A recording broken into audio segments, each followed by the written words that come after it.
Welcome back to the Up North Podcast, your source for all things Big Sky. And we're continuing our 2022 team previews today with the Weber State Wildcats. Boatman, let's start with a little 50-50 icebreaker. I want to know, are you a pancake or waffle guy? Strictly a waffle guy. Unless I'm at the Breakfast Club and it's cinnamon roll pancakes. That's fair. But generics, like you're just like, I'm at continental breakfast. I got waffles in the freezer. Waffles are in the freezer. So let go my Eggo. I'm with you. Waffles. Make sure you comment down below, everybody.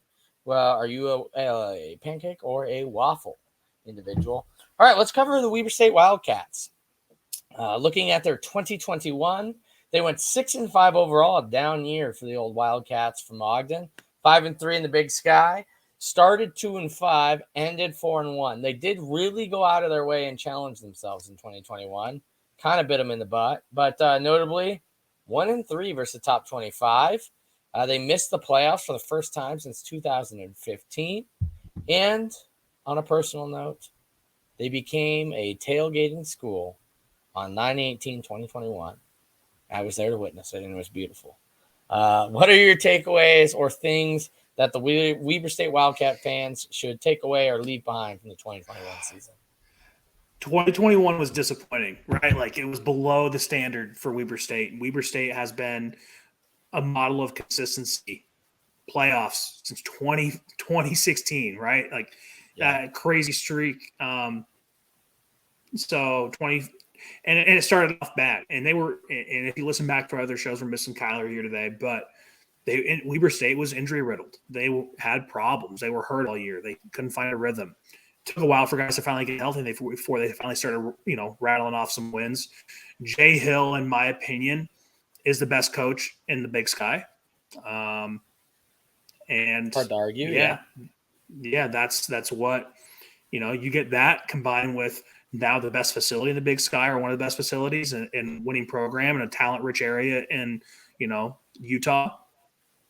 You're going to win some ball games. And so, 2021 was disappointing, but good thing 2022, Chris.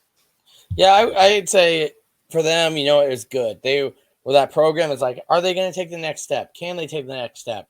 They learned there are a lot more things they need to fix. Like, I know they were very injury riddled when they played James Madison, but I think even full strength, JMU proved that they were probably the better team, which gave Weber State the opportunity to go, all right, James Madison is leaving the FCS. How do we take their spot? And I think it was good for them to take a chance to do that last year. Yeah, it sucks for them. They missed the playoffs. It was their worst season since 2015.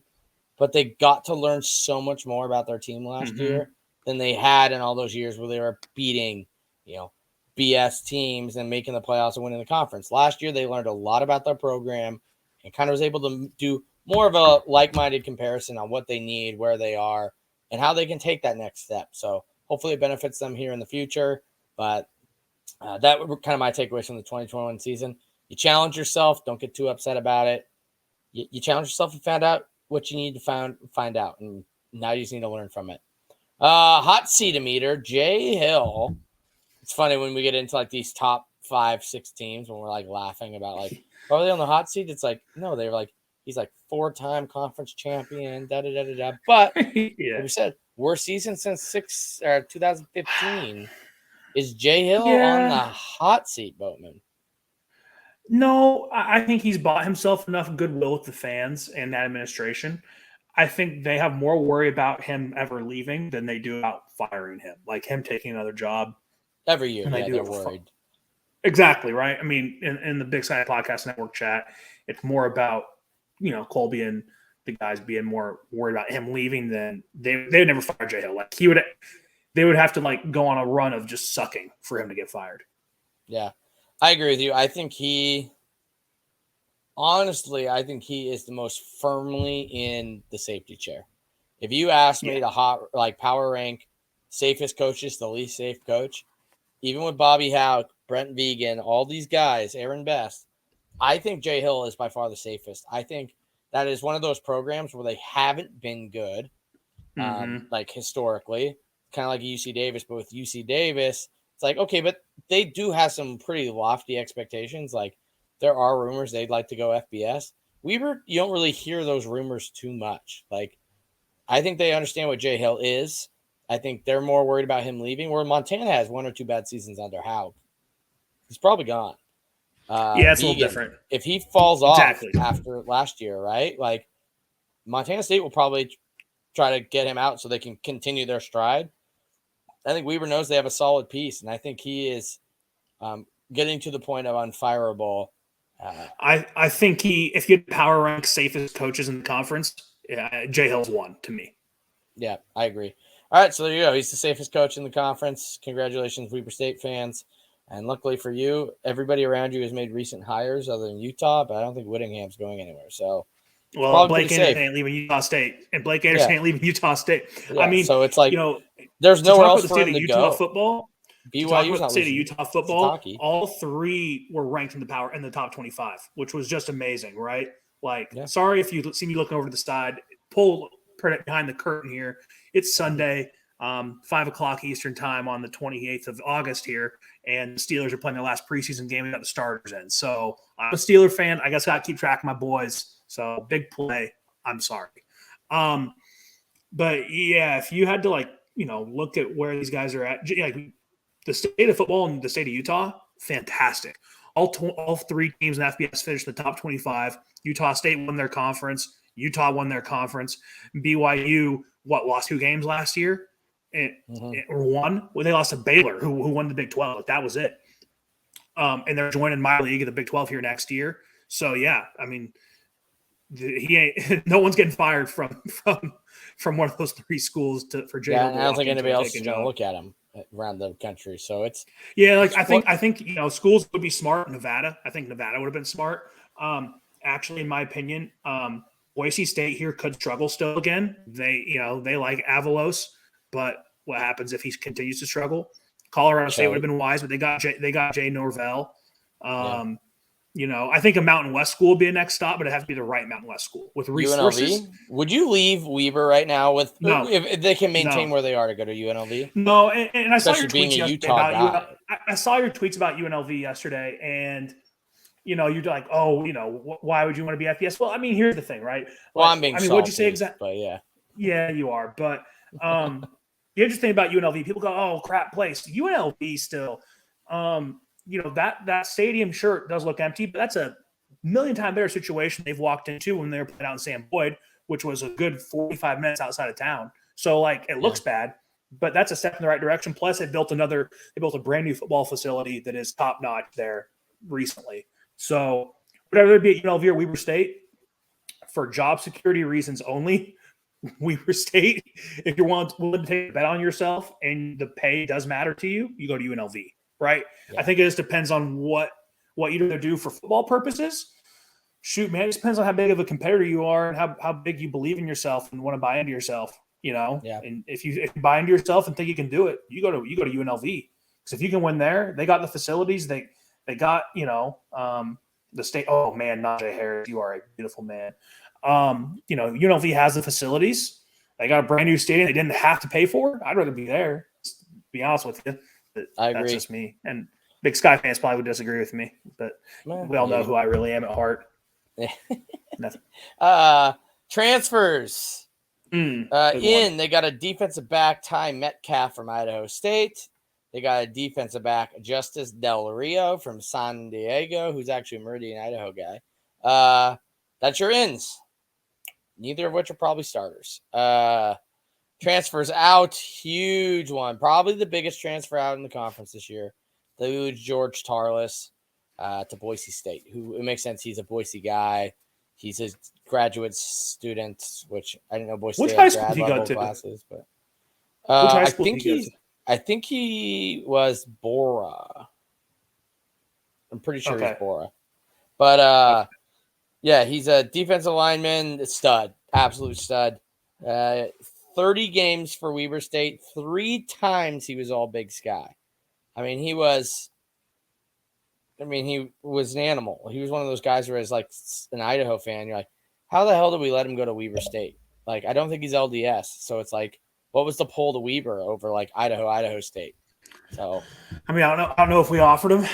Who knows? And we had a good DL, like good D line at the time, but at the time, where'd you rather be, Weber State or Idaho State? I mean, yeah, I think we know the answer to that. So, and it's not far from home. Anyway, sorry. At the time, would you rather be at Weber State or Boise State?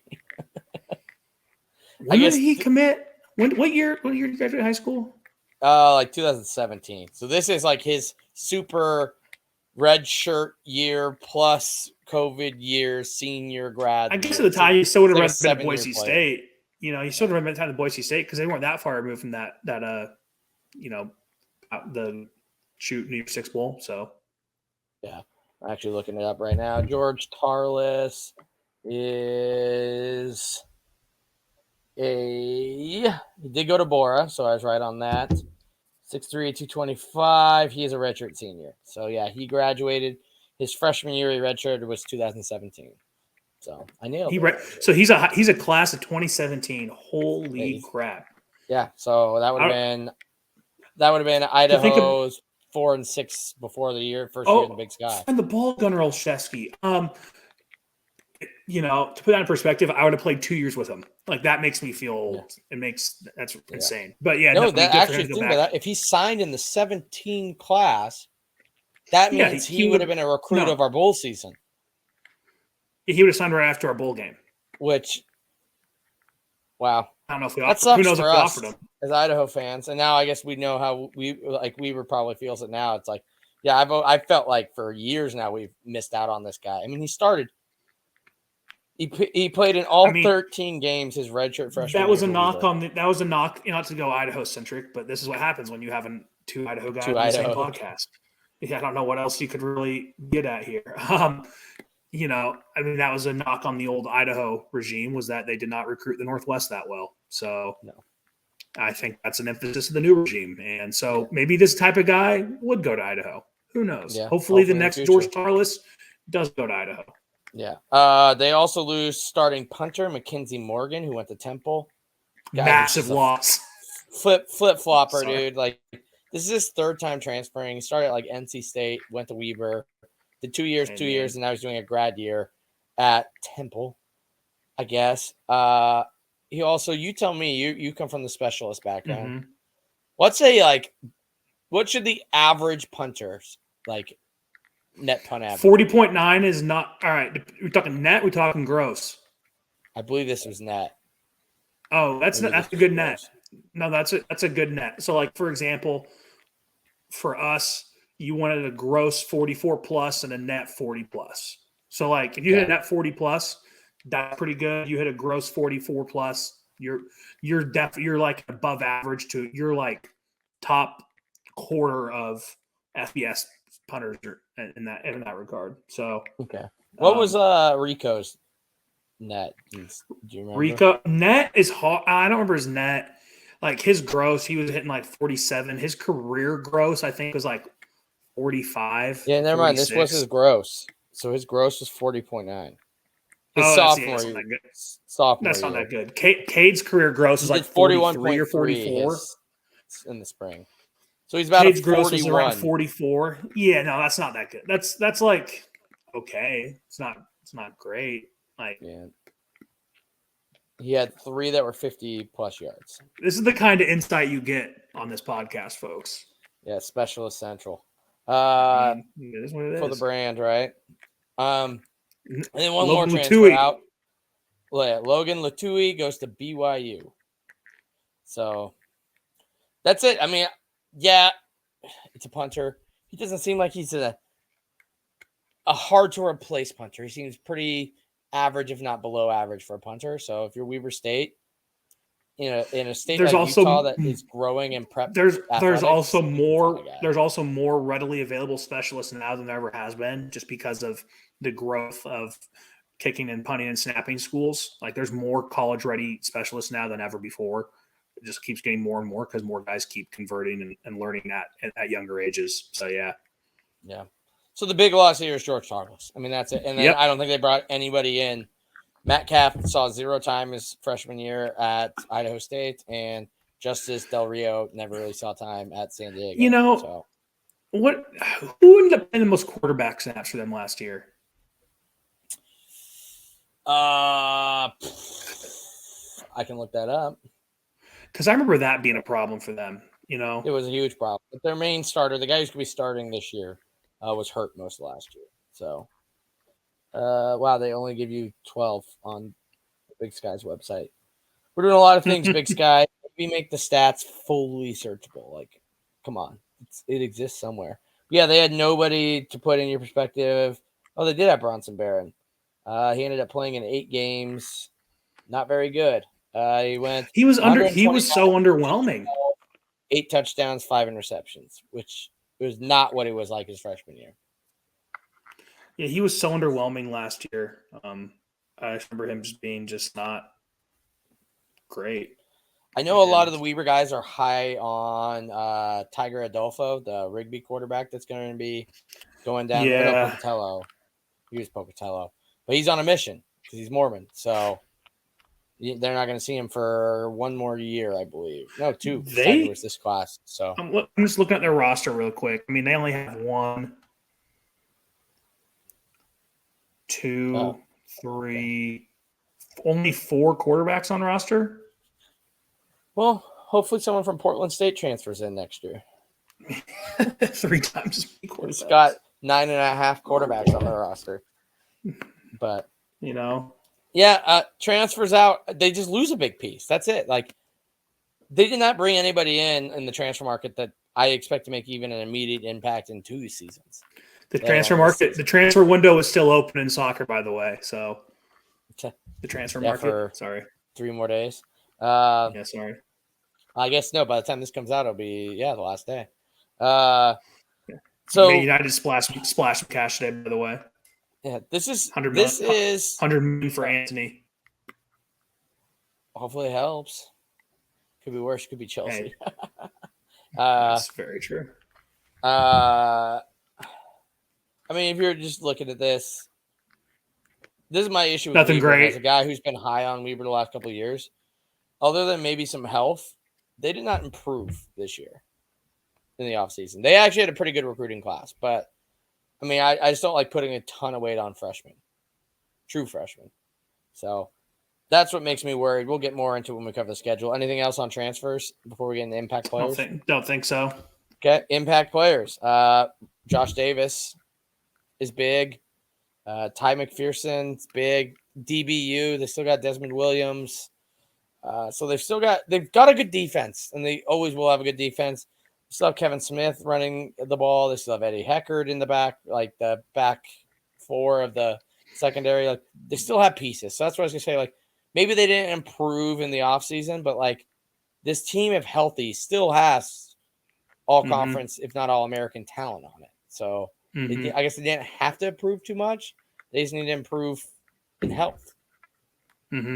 Yeah, I guess it really just comes down to, like, talent wise on their roster, top to bottom, they are probably 3rd in the conference. I would still say, behind the Montanas. I'd put them above UC Davis talent wise, put them above Sac State talent wise. I think Eastern might have more talent. It just comes down to coaching an identity in quarterback play, right? Eastern is quarterback heavy. Well, I mean, Eastern's just so quarterback heavy reliant in their offense, and Weber State isn't. Like, that's just the way it comes down, right? And that comes down to the systems. So it isn't kind of funny. Like, we've touched on this with Idaho, and I think this kind of fits here. Like, maybe a new barometer we should have had is what teams would have been happy with Davis Alexander as their quarterback the last 4 years. Weber is one of those schools. Weber would have been 4 years. I think last year, yes. I think all of them. Davis Alexander's better than Jake Constantine. The GOAT. The GOAT? I mean, like, I think the last 4 years. But I don't think Davis Alexander was overall that great all that across that time. I mean, maybe last 2 years I'd take Davis Alexander. But I'm just saying, like, if you're a Weber, a program that has struggled at quarterback, they're one of those teams where, we would. Like, I don't think UC Davis would have. They've had some pretty good quarterback play. Sac State probably wouldn't have. But, like, Idaho would have. Eastern wouldn't have. Montana State maybe still would have.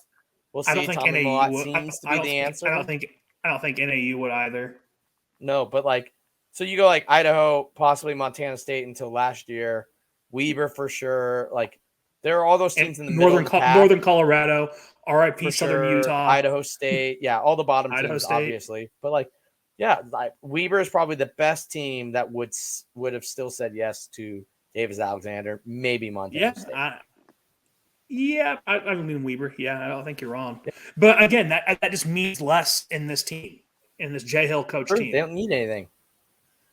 They're deep so at running back and they're deep at defense. Yeah, exactly. You talk about impact players and roster. The roster it's how can they extract more from a very talented roster that they couldn't get last year because of injuries and just the way the ball bounced, right? So how can you extract that? And that's what makes that difference is coaching, right? I don't think last year it was health. It wasn't down to coaching or talent. This year, if they could stay healthy, that was their biggest nemesis last year was just health. Yep. All right. I think we nailed it. I mean, I know there's a lot of really good players on this team, but we're not doing deep dives in everybody's rosters because we are here to talk about a couple headlines. Has Weber's window closed, Boatman? No. You don't think so? Because my thinking on this I don't think so. I think Jay Hill came into a conference that was being ran by Eastern Washington and high-powered offenses, and he did a paradigm shift. He's that impactful of a coach. He shifted the paradigm of the Big Sky. At Tubbs, we had Coulter Nuanez on, and he talked about it, how like the Big Sky isn't really that whole offensive league anymore. If you look at the best teams in the conference, and this is before Weber had even won their fourth one, he goes, it's like Weber State's won 3 in a row or whatever, and he goes, they're built around defense. Montana State has adjusted to being defensive. Montana has adjusted to being defensive. Idaho's like only a little bit of success they had was due to having strong defenses. And he goes like, this conference, you look at the teams that are offensive based, your Portland States, your NAUs, they don't ever cross that threshold. Like Eastern was like the only team that was offensively great that could still make the playoffs. But I think because of that, all these teams have adjusted and have become defensive because he set the blueprint. And the blueprint now is defense. And is Jay Hill still capable of scheming against other defensive coaches? Yes. So you talk about matchups, right? Like, for example, with Eastern actually weakening, right? And people go, well, how can they weaken? I mean, they've always reload. Well, yeah, but Eric Berrier was so dynamic, not just with his arm, but with his legs, right? That Gunnar Tarkington is not going to be Eric Berrier, no matter what, right? Okay. So Eastern is weakening. Sac State is okay. UC Davis is okay. Like, I still think Weber's, in my opinion, I'd put Weber at top 3 in the league. I would put Weber third. So is their window closed? No. And do I think they match up better versus Montana State than they do? Yes, I do. Like, that's just the way, like, it's like watching a Big Ten football game when those two teams, when they want to play each other, right? So, yeah, I think, you talk about defense, just because two teams somehow play similar ball doesn't make it automatically disadvantage Weber. You have to rely on that you are better. You are the better coach, which Jay Hill is, in my opinion, and that you have recruited the guys, which Weber has recruited a bunch of guys. Now it's how you can execute that and make sure you and do that. I still think Weber has a shot at a conference title this year. I truly believe that. When I go through my predictions later, depending on where everything else shakes out, Weber State will probably at least have a chance for a share of conference title when I look forward to the schedule later. Yeah. Okay. Well, I mean, like I said, I'm not arguing it. I was just wondering it because it does seem like stuff has changed. But I will say, to my counterpoint to that, I always set up devil's advocate for both sides. I agree with you because I was going to say, you could say that the league has transformed into a defensive league like Coulter Nuanez put out. But at the same time, Sac State's winning the league now. They claim back-to-back, but they didn't play in 2020. But like in years they've played, Sac State has won it, who is a offensive team. So if anything, that's why I'm saying I think the paradigm is reshifting. You have Cal Poly hiring an offensive coach. You have Idaho hiring an offensive coach. And that's where I'm maybe now they're trying to counter offensively, which could reopen the door or window for Jay Hill to be uber competitive again. I think also it just comes down to schedule and when you catch teams. Because the Big Sky doesn't play everyone. Because, sure, this year, they have to play Eastern, but it's a weakened Eastern, right? Theoretically, They have to play Montana State and Montana. They get back-to-back weeks. They play the other top 6 teams. Like, they play everybody that's ranked decent. It's tough. So that might, so it could be tough, but that's what it makes the Big Sky. That's why you get teams like Sac State winning the league randomly now, because of if you get enough teams who are kind of good and can come in and just mess some stuff up, you're gonna get a random conference champion like Sac State, because Sac State 3 years from now could be a 2-1 team again, right? Like they could pull a Southern Utah on us. Let's go back to being crap. So I think it's pretty situational in the Big Sky. It's funny that you talk about tough freaking schedule. They do play the worst team in the conference, according to the media poll, in Idaho State. But yeah, they avoid Northern Colorado and Cal Poly, the 2 next lowest, right? And then they avoid Idaho, who's the 3rd lowest. So they literally play NAU and Portland State, who are considered bar measuring teams, and then ISU. But they play the top. Idaho's ranked 9th, so they play the top 8 teams for conference play. 7, because they're 1. So other than that, they play the other 7 top teams, and then the worst team in the conference, who's a rival. So, in theory, quotes, throw the records out the window, right? They have a tough freaking schedule, really tough. So maybe not this year, but you might have a different opinion. Sounds like.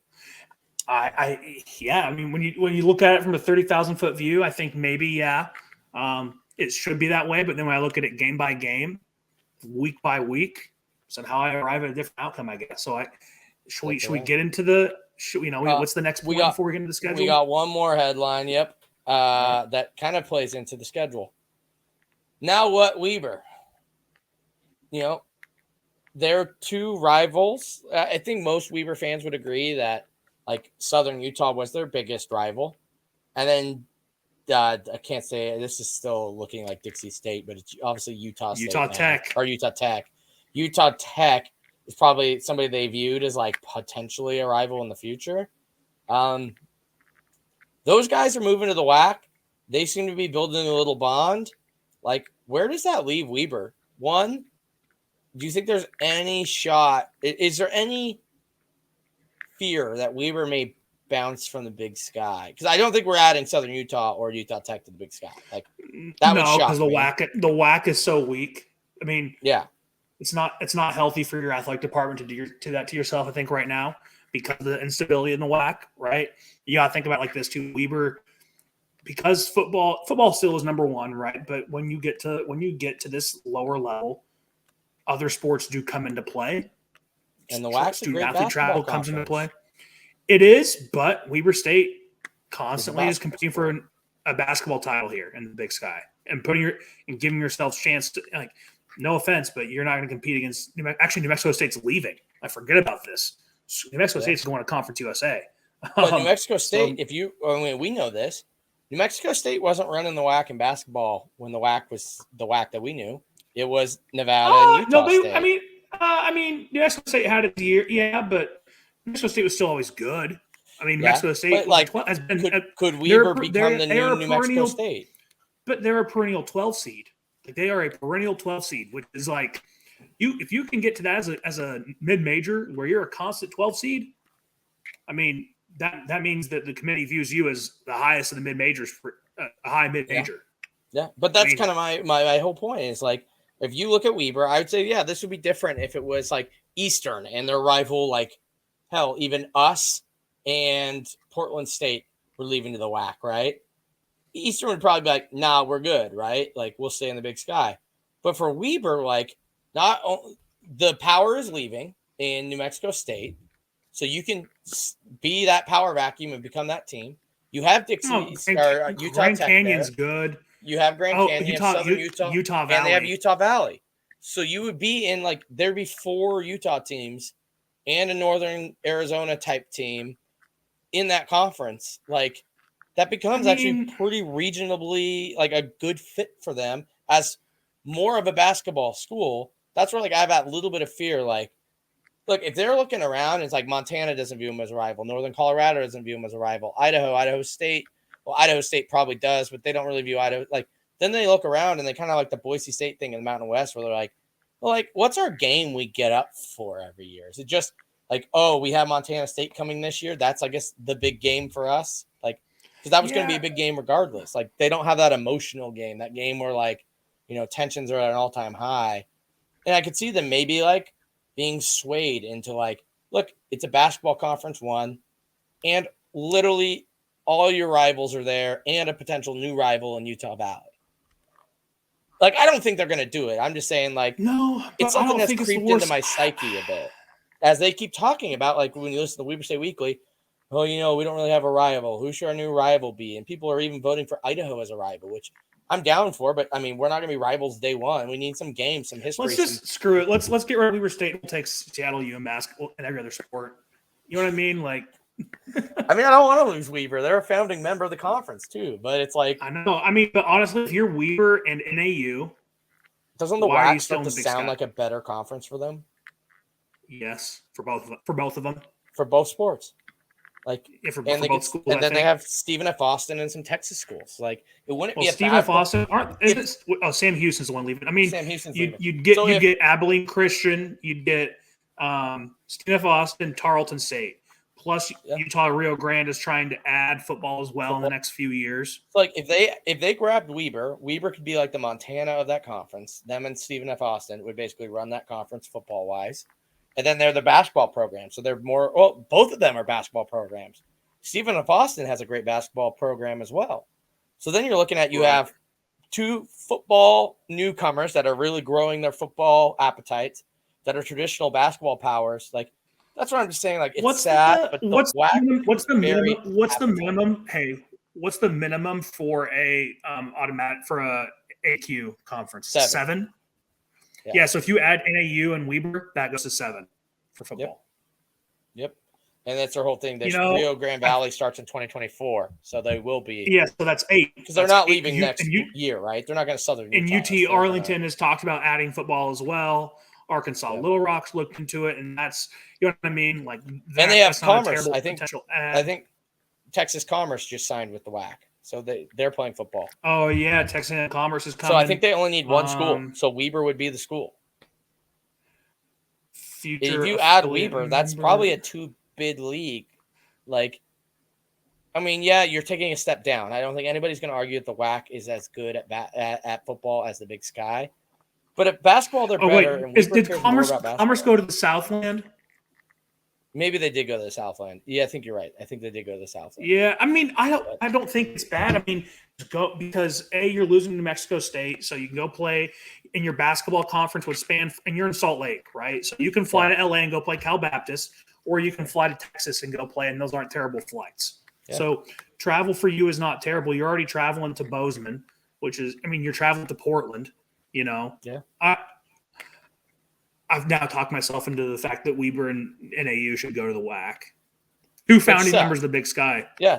Well, NAU's not founding, right? They're old, though. Didn't they join with Boise State like a couple years before Eastern? Either way, they've been in. They're old. They're old Big Sky, yeah. In the conference office. Yeah, the conference office. I mean, shoot, what would that put us to? That'd put us down to how many members now? I always forget where we're at. Put us at 11. We have 10 full-time. That'd put us at 8 full-time members and 10 football members. Yep. Which isn't slowly becoming how I want the league to look to go to FBS. Yeah. Now I would say, like, out of teams I'd want. Actually, Weber's a team that has a chance. Yeah, Weber's a team I don't want to leave. But like, when I just look at this and you hear their fan base talk about, like, well, we're gonna miss Southern Utah, it kills us to say it, and like they were excited about Utah Tech coming into the FCS level as like an additional game. And now they look around and those guys are going to build a rivalry. Like those two are they're only like 30 miles from each other. That's going to become a game. What is Southern Utah and Utah Tech? Yeah, they're really close. Yeah. And so then you're Weber and you're like, so Weber's the founding member, but NAU joined 7 years later in 1970. Then Eastern joined in 1987. So NAU's been pretty like for a long freaking time. Yeah, they joined the same time as Boise State. That's how I remember it. But yeah, so that's where I was just saying, like, if you're Weber, so like that's my kind of point. So like, let's go the other way. They stay, right? And then we'll get out of this headline in the preview. Who's their rival? Is it Northern Arizona at the moment? I mean, it's not. They kind of have some more interesting games recently. Or do they hope that Northern Colorado gets big? Because like Salt Lake, Denver, that's kind of like a intermountain city rivalry. But they're still 7 hours apart, Chris. Like 8 hours apart. Yeah. So it's Idaho State. It's Idaho State. I mean, you just have to want And to beat they're up on the both boys founding from members. So, which honestly should be a rivalry. I mean, that's the equivalent of Idaho and Montana. It's closer than Idaho and Montana. It's closer than it's Eastern more like and us and Montana. Eastern. It's more like us and Eastern in terms of it's not that far apart. Yeah, they're like 2 hours maybe. Yeah, and it's an easy drive. It's interstate, so it's like that should be their game. And I get that Idaho State hasn't held up their end of the bargain in recent years, but like if you're Weber, because like we talk about Idaho kind of trying to make Idaho State a thing, but like if they want their big game, it's got to be Idaho State. That is one where both fan bases can travel away. They're close. They probably share a lot of the recruits because like they're both not LDS, but they're kind of LDS adjacent schools. Like LDS public. yeah, public LDS schools. Like that. I mean, shoot, honestly, I think Utah State has more chance to be a rival than anything else. Because honestly, I think Weber should be looking to go to the FBS. I mean, because if you're Weber, right, and this is a conversation for a different day. I always kind of argue this about, okay, why do you want to go FBS? And I know I'm in the minority in the Big Sky podcast network on this, but not on the show. We talked about Eastern's expectations earlier, right? Eastern's expectations. No matter what, it's great to be in a playoff, but no matter what, you end your season in a loss. Like, yeah, our expectation, like, we're happy if we make it to the quarterfinals and we lose. That's what you hope for every year, right? Like, unless you're NDSU. Exactly. And that's crappy to me. That is just like, killer, right? Like, yeah, I hope we make it to here so we can lose here. Yeah. What? There's something about ending your season on a win. I'm not saying bowl games are I'm not saying bowl games are better versus playoffs because the Power Five is trying to concoct the playoffs and make them larger, right? But that's because you're trying to find a national champion. But there's only really how many teams that can actually win a national title? 4, 6, 8, no more than 12, in my opinion, in both subdivisions. Find that. You're handling out participation trophies, but you're getting yourself better, more game time prep, more practice time, all the other benefits of a bowl that I preach constantly, right? So if you're Weber, Salt Lake has grown substantially. Orem is not that tiny now, right? Or Ogden, sorry. Orem is where Utah Valley is. Ogden's big. You know, you're in the metro. They've put that football facility in. They have a football stadium set up to where they can easily expand it if they want to, Chris, and put it at an FBS level. You have the basketball. You have the student population. Weber, in my opinion, when I talk about FBS candidates out of the Big Sky, Weber is actually the best candidate, more than the Montanas, in my opinion. I think UC Davis, but UC Davis is up there. No, you're right. No, you're right. UC Davis is one. UC Davis and Weber are actually better candidates as of right now, just because of where they're sitting and the landscape. So yeah, I know that's a little tangent, but we talk about, what should Weber do? That's what I would do if I was Weber. I'd be like, how can I get myself in the Mountain West if the Mountain West goes down? If the Mountain West, loses teams. Yep. Utah State having Weber. Yeah, we maybe have found an off-season episode or a rivalry week episode for Weber.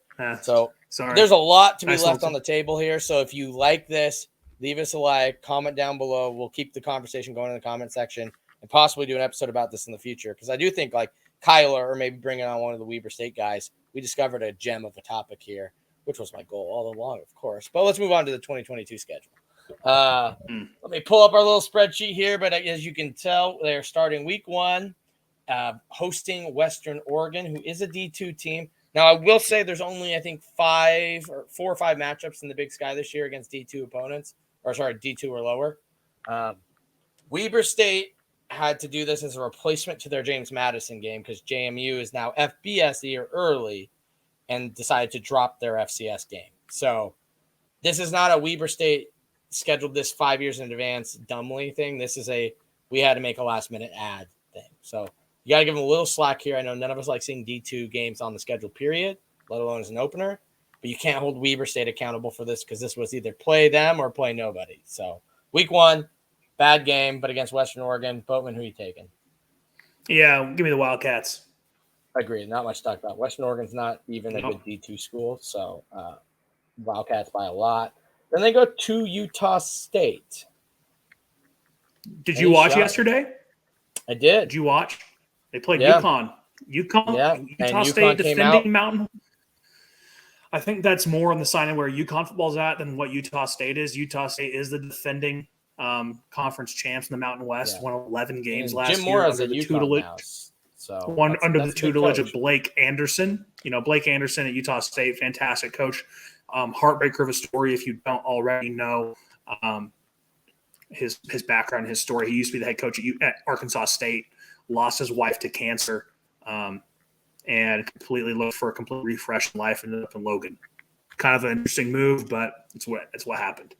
I kind of want to pick Weber here. Like, I actually think that Weber, Utah State, I think this actually might be, Chris, like the best chance for a FBS upset in the Big Sky. But I am going to pick Utah State. But I'm going to give Weber a 30% chance of winning.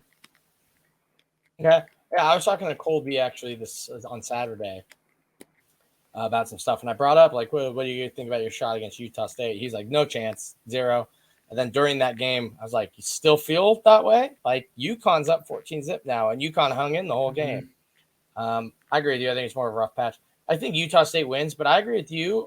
Although I'll go like, I'll give them a 36% chance. I think they have a better chance to beat them than I think UC Davis does against Cal.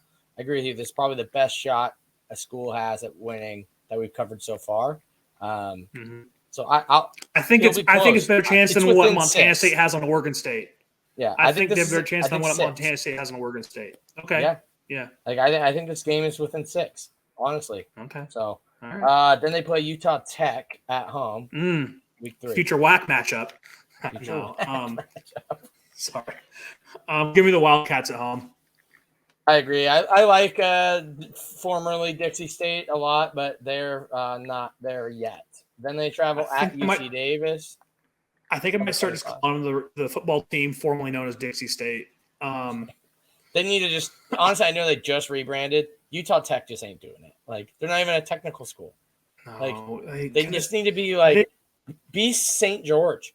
Be like St. George University or University of Southern – oh, they can't be Southern Utah because that already – be Western Utah. They're more west than Southern Utah. What's their Trailblazers? Like Western Utah? No, but what's Utah State? What's Utah's like state nickname? The Beehive? Yeah, the Beehive State. Beehive State University. Even that's better. Yeah. Be Beehive State University. Why not? You were already Dixie State, so you're already using the old kind of nickname of it. Yeah, that'd be. And then do they just change from the Trailblazers to the Bees? No, you can still be the Trailblazers. It doesn't matter. Be the Beehive State or Beehive State Trailblazers. It's fitting within the theme of the state. UC Davis, we just recorded that, and I'm blanking on who I picked, but I think I had Weber. I'm pretty sure I did have Weber. You did have Weber. Yeah. So I know that you had Weber winning because I had UC Davis winning. Are you gonna talk yourself out of an episode that we? No, you guys gave me a lot of flack. I'm high on UC Davis this year. They're my Weber State of last year. So sorry about it, UC Davis, because it didn't work out for Weber last year. Bye week. They are going to beat the bye week as much as people are beating and smashing and destroying. Like and subscribe button down below.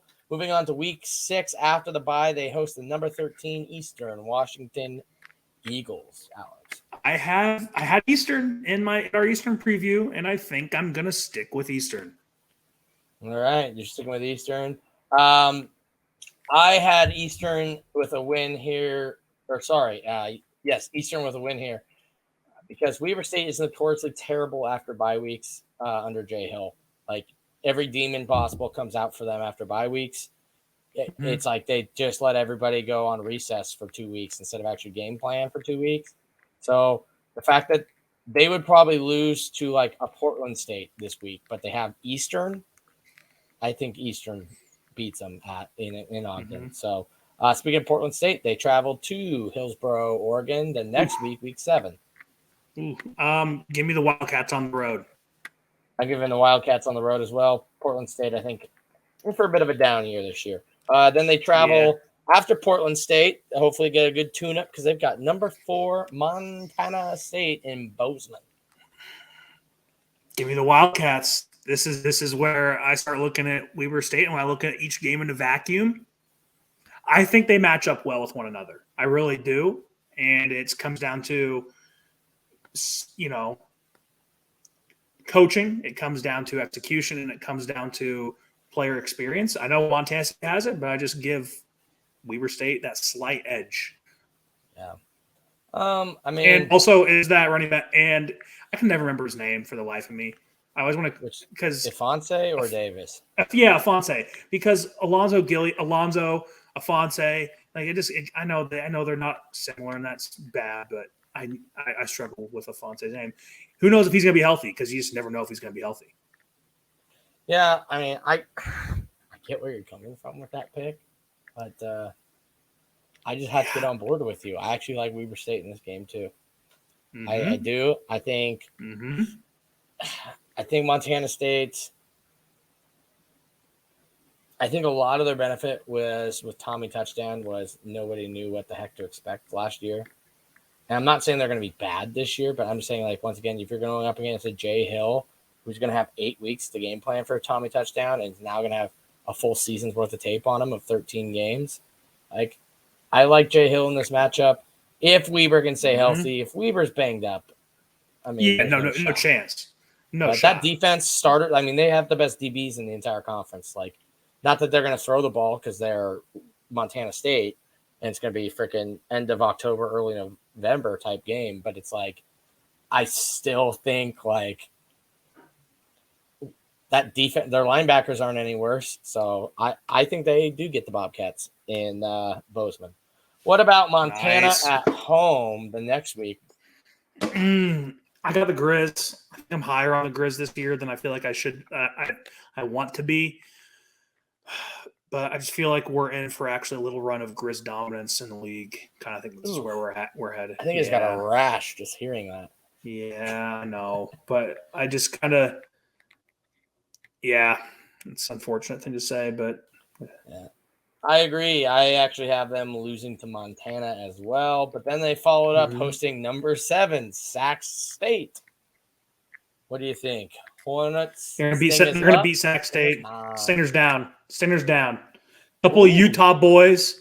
Troy Taylor. He's at Utah before. He's not from Utah, though. He's from Northern California. But give me Jay Hill and Weber at home. It'll be a little chilly. It'll be late October, early November. A little chilly there in Ogden. Elevation. Give me the boys the boys in purple. So, to the shock of the world here, I'm going to take Sac State. Sting is up. Are you okay?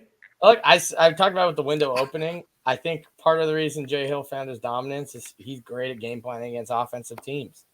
That's what Sac State is. I think this game might not even be that – well, I mean, every Weber State game is close. But in Weber terms, like, this might be one of the more dominant performances for Sac State at a very unopportune time with the third to last week of the season. We haven't previewed Sac State yet, but there's a little – I might not have them in the playoffs, but we'll see. I got to do a little bit more research on them before I'll nail my coffin. So wait, who's your pick? Because you said Stinger's up at some point. Yeah, I think Sac State wins. Or sorry, okay. You're right. I see what you're saying here. Yeah, you're confusing me with your. I have Sac State beating Weber, even though it goes against everything I just said. Which literally. I now get why you're confused because I 100%. Yeah. So I have Sac State. You're giving me reasons. You're giving me reasons why. You're giving me reasons why right. Weber would win. Why I think Boatman is right, and why I'm crazy for picking Sac State. Anyways, Idaho State, their rival. Yeah, give me the boys from Ogden. I agree. They'll beat the Bengals. And then they close out the year against, I guess, their next closest rival. And then give me Weber State again. Give me Weber State again as well. I agree. I'm taking Weber State again as well here. So you have them at 8-3, Alex, with their only losses being Utah State, Eastern Washington at home, and Montana at home. I have them 6-5, with losses at Utah State, UC Davis, Eastern, Montana, and Sac State. So See, kind of a I lot just like view they that. had last year, but they beat Montana State I just like last I just year. view that. 2021. I just view that as too many losses. That's just too many losses. You're going off of this team still hurt and still you're going off last year's team in They've terms been of how for 2 hurt they were. seasons now. But I also know, like but last year, how do you they how do you finished know they're the going to year be 1-3 against the top 25. I see I something know, but kind of similar this year. they ended the year 4-1. They started off 2-5 and ended 4-1. They're hot. They're streaking. I think when you look at it, right, your tough games are going to be UC Davis, Eastern, Montana State, Sac State. Was that 5 games, right? Yeah. You have them going 1-4 in those. I think they that have might be a a little murderer's harsh. row of a schedule. Yeah. Yeah, but they're spread out a little bit, right? Like you get UC Davis, then a bye. I mean, the Montana I see what you're saying. State through Sac the State Sac. is Montana right? State, That's Montana killer. Sac, and then your rivals to close the year. I mean, yeah, that's a tough but again, schedule. we talked about that. We talked about that earlier. They don't have rivals. Like, is Idaho State going to get up extra for this game when they have Idaho the week after down in Pokey? Probably. That's the game Idaho State will get up for rather than this. Yeah, I think NAU views it as a bit of a rival. Yeah, but NAU is crap against top half teams. That's just the NAU's MO. They're good against everyone else, but crap. You have to go in 1-4. I have them going 4-1 in that. I think 3-2, or no, I have them going 3-2 in that out of those top 5.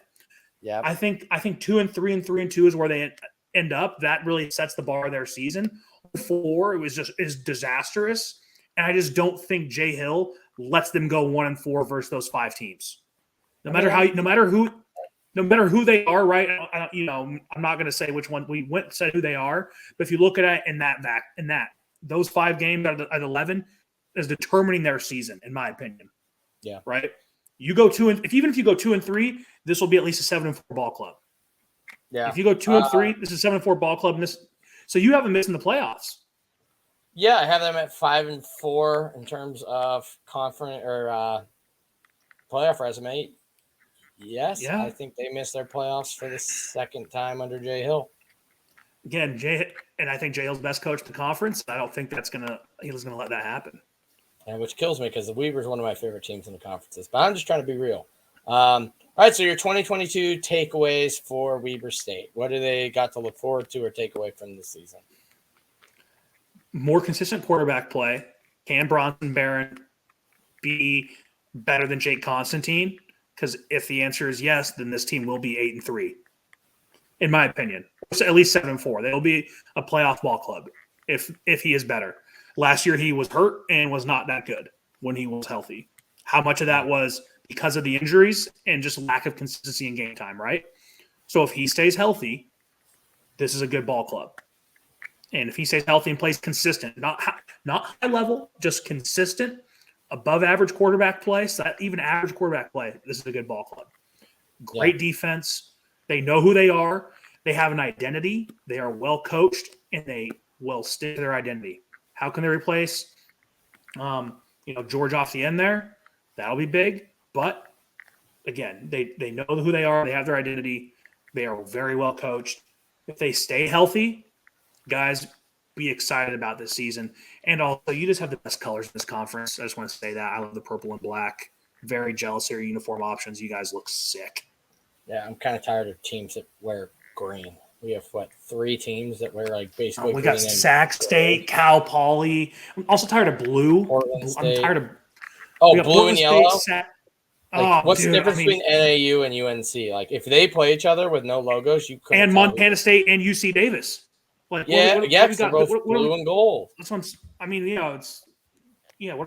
now that Southern Utah's left, Eastern has white, black, and red to themselves. But before that, it was same themselves. Their jerseys could look very similar. They were the Thunderbirds and the Eagles, so it was wait, so I can't even tell you guys apart. You both have bird logos in the same freaking thing. Kind of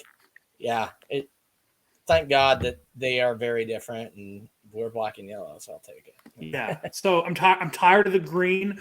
I'm tired of the green and gold. I'm tired of the green, and I'm tired of the blue and gold yellow. I'm tired of it. That's literally more than half our teams are those colors. Yeah, maybe we need to add like Utah Tech, or sorry, I'm just gonna start calling Beehive State. I could be down for some red and blue. Like, that's different. Anyways, Exactly. Weber State people are like, how are you guys ending the show talking about Utah Tech or / Beehive State? But that's the way it is. Thank you guys for tuning in. We will be back tomorrow previewing this yellow and green Sac State Hornets, back-to-back champs. Stingers up, baby, defending champs. I told you.